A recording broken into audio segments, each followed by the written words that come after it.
Bienvenidos a Voces Elegidas. Este es un programa realizado en coproducción entre los SRT y el Centro de Estudios Avanzados de la Facultad de Ciencias Sociales de la Universidad Nacional de Córdoba. El Centro de Estudios Avanzados es una institución dedicada a la investigación y enseñanza de posgrado y acaba de cumplir sus primeros 30 años. Comenzamos con la primera voz elegida del programa de hoy.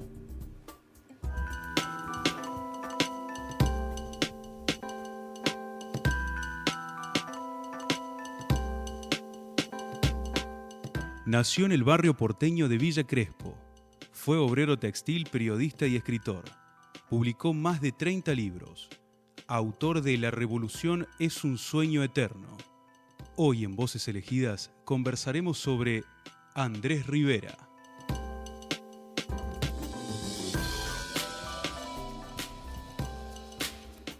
Allí estaba la presentación de nuestra primera voz elegida del día de hoy, Andrés Rivera. Y para analizar y compartir el fragmento de la entrevista que vamos a ver en minutos nada más, hoy tenemos un invitado que nos acompaña. Él es Carlos Gacera. Es licenciado en Letras Modernas, magíster en Comunicación y Cultura Contemporánea por el Centro de Estudios Avanzados. Es docente de la Cátedra de Movimientos Estéticos y Cultura Argentina de la Facultad de Ciencias de la Comunicación de la Universidad Nacional de Córdoba, docente, investigador de literatura argentina en la Universidad Nacional de Villa María y fundador y director de la editorial universitaria de Villa María. Bienvenido, Carlos. Bien, bienvenido. Muchas gracias. Gracias, Marcelo, gracias. Bueno, ¿les parece que empecemos a compartir el fragmento de la entrevista? Estoy ansioso por ver este fragmento. A ver, director, lo vemos. Vamos.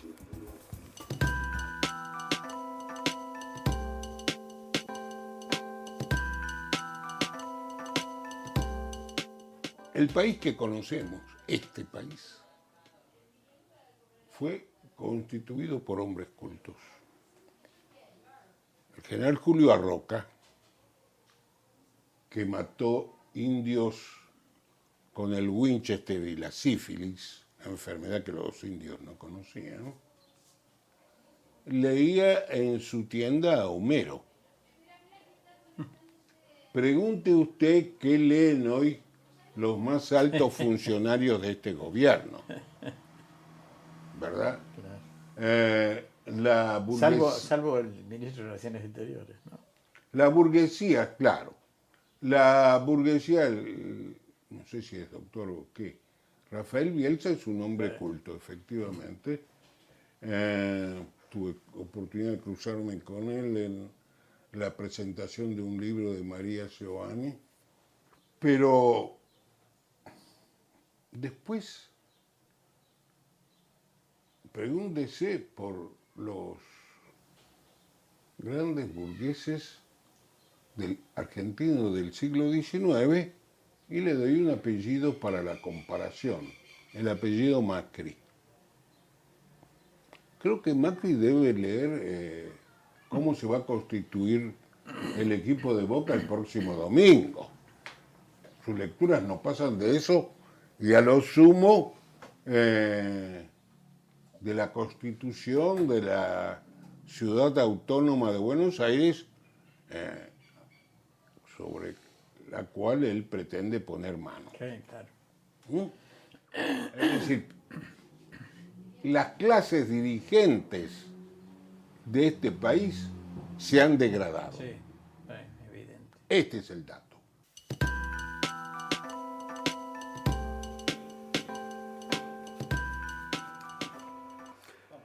Bueno, Carlos, acabamos de ver esta entrevista. Es una entrevista del año 2004 que le hizo Andrés Rivera a Kuroki Murúa en su casa de Bellavista.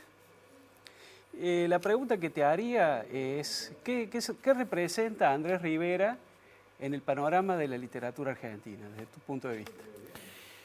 Bueno, pensando la literatura argentina contemporánea, todavía sigue siendo un maestro o sigue siendo una de las voces en las cuales muchos escritores siguen abrevando o siguen rastreando allí una forma de escribir, y creo que junto a Sayer y Piglia constituye un tridente posborgiano casi único en la literatura latinoamericana, ¿no?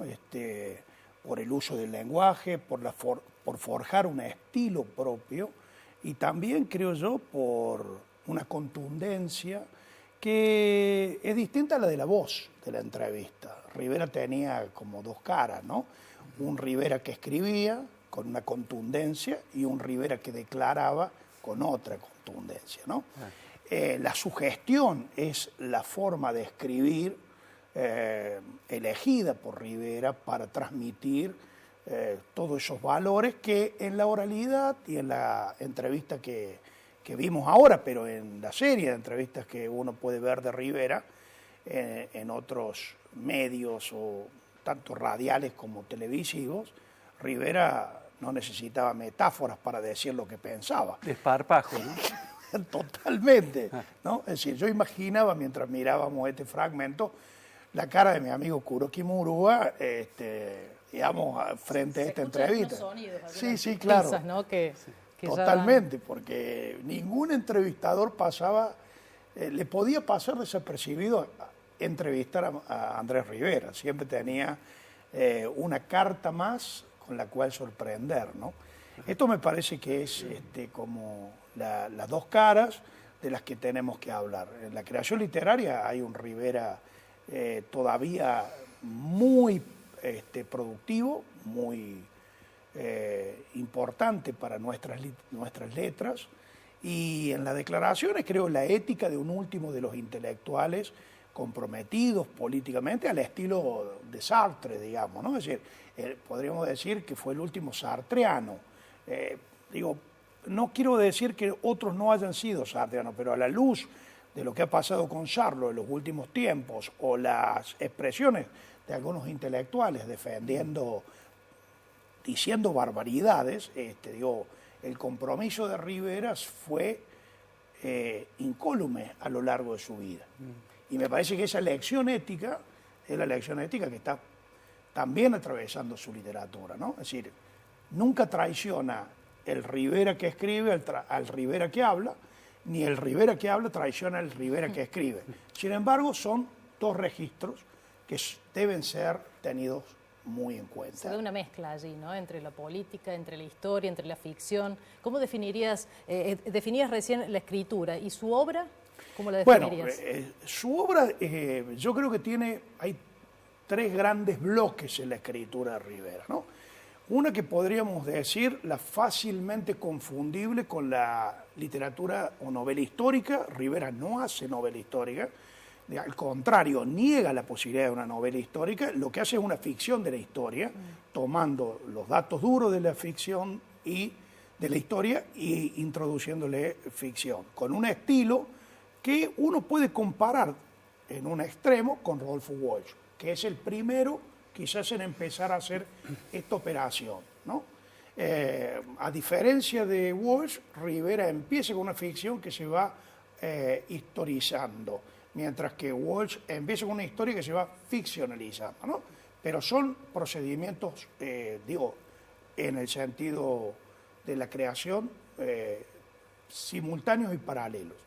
Por otro lado, me parece que hay una autoficción donde Rivera, con Ritson, el personaje, el alter ego, logra ficcionalizar la vida de un obrero judío de Villa Crespo, que vive muchas de las situaciones que este país le hace pasar a un pobre, a un judío y a un habitante de Villa Crespo o de cualquier barrio pobre de la Buenos Aires de mitad de siglo, o de habitante del conurbano inmediato donde Andrés Rivera trabajaba, en Villa Lynch, digamos, ¿no? Y por otro lado tenemos una ficción más experimental que a mi criterio tiene que ver con los últimos cuentos que él escribe y las últimas novelas, muy atravesados por la realidad de lo que acá fascinantemente ya anticipa, que es Macri, la burguesía, el último núcleo de su preocupación y esto de su ficción es la burguesía argentina en su degradación. Y esa es la voz que, al estilo de Solá, que levanta en el siglo XIX la voz con Yo acuso, Rivera se propone ser de algún modo el fiscal intelectual de esta burguesía que empieza a traicionarnos muy tempranamente, después del 2001, y que de algún modo Rivera empieza aquí a vislumbrar. Es fantástico que nombre a Macri, porque lo hace 11 años antes de ser presidente. Sí, y además hay una presencia de su entorno en esas últimas ficciones también, ¿no? Claro, por supuesto. Ese entorno de Bella Vista, el trabajo en la matar, biblioteca. Claro, trabajo en la biblioteca, el tema de la droga, el tema de la ruptura de los códigos, de ese mundo del delito que trae la droga, de los jóvenes. Digo, hay un mundo que es totalmente contemporáneo, el Rivera, que reside en Córdoba sus últimos años, ¿no? Totalmente. No es al azar, ¿no? Digo, el barrio donde él termina viviendo sus últimos años, la labor de su esposa también, con los sectores sociales más vulnerables. Totalmente, totalmente. La Biblioteca de Bella Vista, que es un ejemplo, un ejemplo de cómo un grupo de intelectuales, porque esa biblioteca la funda un grupo de intelectuales, con financiamiento de un grupo de intelectuales de izquierda, comprometidos, digamos, y que logran poner, porque la idea era otra, la biblioteca surge como un elemento que el propio barrio termina pidiendo o exigiendo, digamos, ¿no? Ellos caen ahí con la idea de armar un centro cultural o una biblioteca más para los obreros que imaginaban todavía existían, y se encuentra con una realidad totalmente distinta y rápidamente la adaptan a esa realidad, ¿no? Es decir, la ductilidad para poder, el intelectual que era Andrés y que de algún modo lo sigue siendo Susana Fiorito, le permitió identificar este cambio en la realidad de lo que querían hacer como proyecto. Y le han dedicado una vida, porque la biblioteca cumplió el año pasado 30 años. Es decir, ¿no? Qué bueno. Es la vida y es el final de vida de ellos dos. Carlos, muchísimas gracias, Gracias por sumarte a ustedes. Voces Elegidas. Los felicito por la iniciativa, el CEA, institución que me dio el posgrado, por supuesto, y a los SRT por esta iniciativa de 30 años del CEA, recuperar estas voces. Muchas gracias por la invitación. Gracias, Carlos. Y además por recordar a un amigo como Andrés Rivera. Bien, gracias. Hacemos la primera pausa, ya volvemos con más.